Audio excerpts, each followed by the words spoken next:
Bom, meus queridos, o que vem a ser a literatura?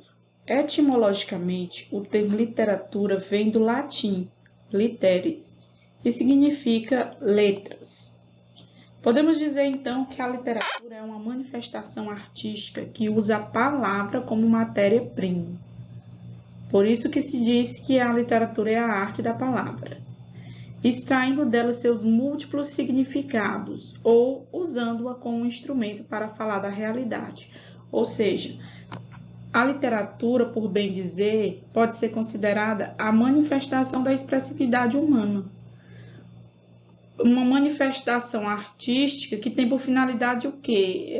Recriar a realidade a partir da visão de determinado autor, por exemplo, de determinado artista, com base nos seus sentimentos, nos seus pontos de vista, nas suas ideologias e, enfim, nas suas técnicas narrativas, né? Com o passar do tempo, cada escritor vai imprimindo a sua marca própria.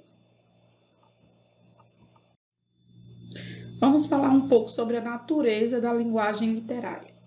Afinal, o que vem a ser um texto literário?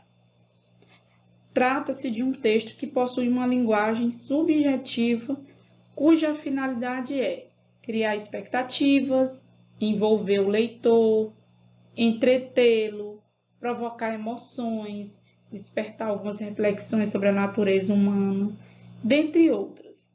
Então, a literatura ela tem um papel fundamental na construção do ser humano enquanto sujeito e cidadão. E certamente não dá para falar em literatura sem falarmos de leitura. A leitura que nos torna cidadãos mais críticos e mais conscientes do nosso papel na sociedade. A leitura que nos possibilita ir a tantos lugares, que nos liberta do conformismo. A leitura literária, a leitura de mundo, a leitura na sua diversidade. Nos possibilita ir a tantos lugares que jamais imaginaríamos. Então, a leitura ainda que nos tira do sono da ignorância e nos mantém acordados, de pé no mundo do conhecimento. Então, percebe-se que a literatura ela possibilita, ela é uma fonte inesgotável, não é, de prazer e também de conhecimento. Aristóteles, filósofo grego desde o século IV a.C., já dizia que a arte literária é mimese, é imitação, é a arte que imita pela palavra. A partir dessa natureza da linguagem literária, a gente pode ter o texto literário, tem os textos que são literários e textos que são não literários, que também são chamados de utilitários. Então, o texto literário ele vem com uma linguagem pessoal, contaminada ou carregada pelas emoções e pelos valores do seu emissor. Já o texto não literário, ele vem com a linguagem impessoal, objetiva e informativa. Por exemplo, uma notícia de jornal, uma reportagem, não é isso? Enquanto o texto literário possui uma linguagem plurissignificativa, conotativa, ou seja, com sentido metafórico, com a quantidade de significados plurais, a linguagem do texto não literário tende à denotação, ou seja, do sentido literal, sentido real. Enquanto a linguagem do texto literário tende a ser uma função poética, a linguagem não literária tem como parâmetro a função referencial da linguagem. Enquanto o texto literário recria a realidade com intenção estética, o texto não literário ele vem informar sobre a realidade. O texto literário enfatiza ou dá ênfase à expressão, já o texto não literário dá ênfase à informação, ao conteúdo. Por enquanto, eu estou colocando aqui para a gente traçar um paralelo, mas possivelmente no próximo encontro, próxima semana, a gente vai detalhar mais estas características, inclusive dando exemplos com textos. Segundo Aristóteles, filósofo grego que viveu no século IV a.C., classificou as funções da literatura em 3 categorias. A estética, que está mais relacionada à função, à exaltação do belo, à apreciação do belo, também chamada de função hedonística. A função catártica, que está mais relacionada às nossas emoções, sejam elas emoções que externam felicidade ou tristeza, qualquer tipo, ou melhor, quaisquer tipos de emoções que sentimos. E a cognitiva, que diz respeito ao modo como conhecemos. Então, a literatura, como ela pode ser vista como arte da palavra, como a recriação de uma realidade, como prazer, a literatura como uma experiência humana, a literatura enquanto interação e transformação do ser humano. Muitas vezes, a leitura, um livro, as reflexões que nos causam, pode ser agente de transformação da nossa vida, das nossas ideias, das nossas ideologias. Então, a literatura ela tem uma função que ela é humanizadora, ou seja, ela traz a expressão de sentimento, sensibilidade, né? O encontro, na verdade, o encontro do individual e do social. E isso é magnífico, a gente poder se sentir mais humanizado através da leitura de um livro, porque ele nos provocou questionamentos, nos trouxe novas reflexões, alargou a nossa mente no sentido de trazer mais conhecimento. E assim a gente muda, a gente vai se transformando. As classificações mais recentes dão conta de outras funções, como, por exemplo, a função político-social. Qual o objetivo dessa função? Realizar críticas sociais e políticas, né?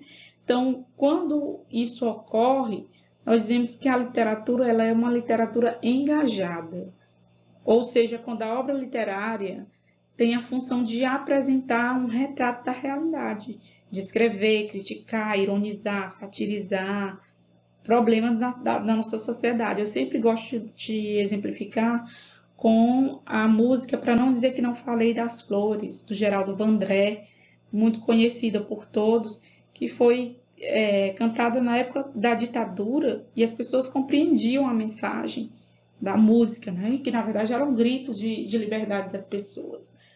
E diversos escritores ao longo da nossa história tiveram esse objetivo mais presente nas suas produções, como por exemplo o Castro Alves, que é da terceira geração do romantismo, com o poema Navio Negreiro, onde ele denuncia as mazelas relacionadas à escravidão, aos negros.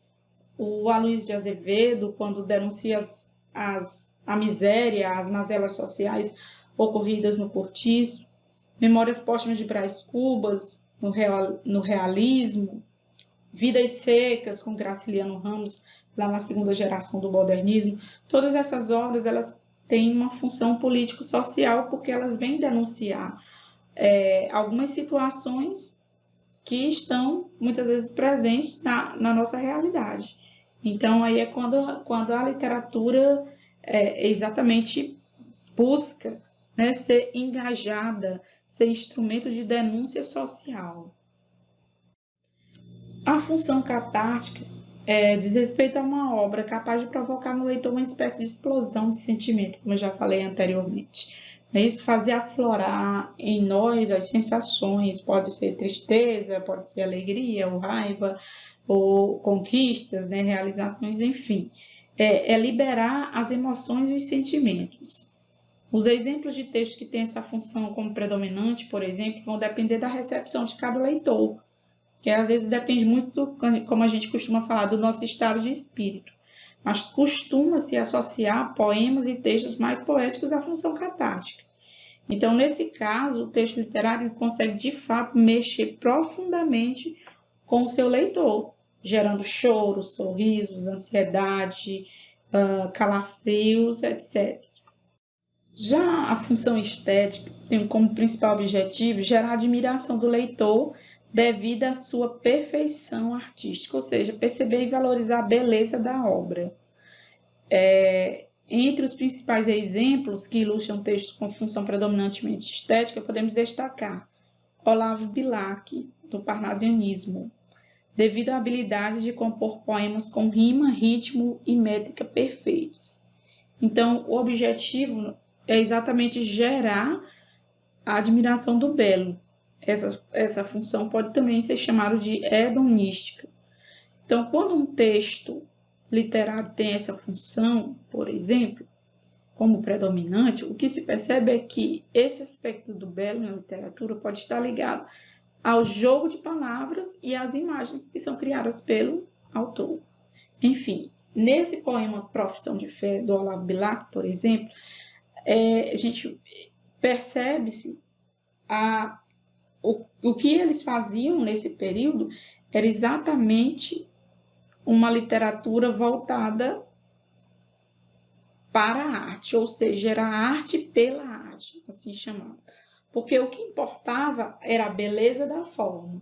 Eles não estavam preocupados em denunciar, eles não estavam preocupados em mostrar qualquer outra situação, em provocar catarse, eles não estavam preocupados com isso, provocar catarse, enfim, eles estavam preocupados com a forma.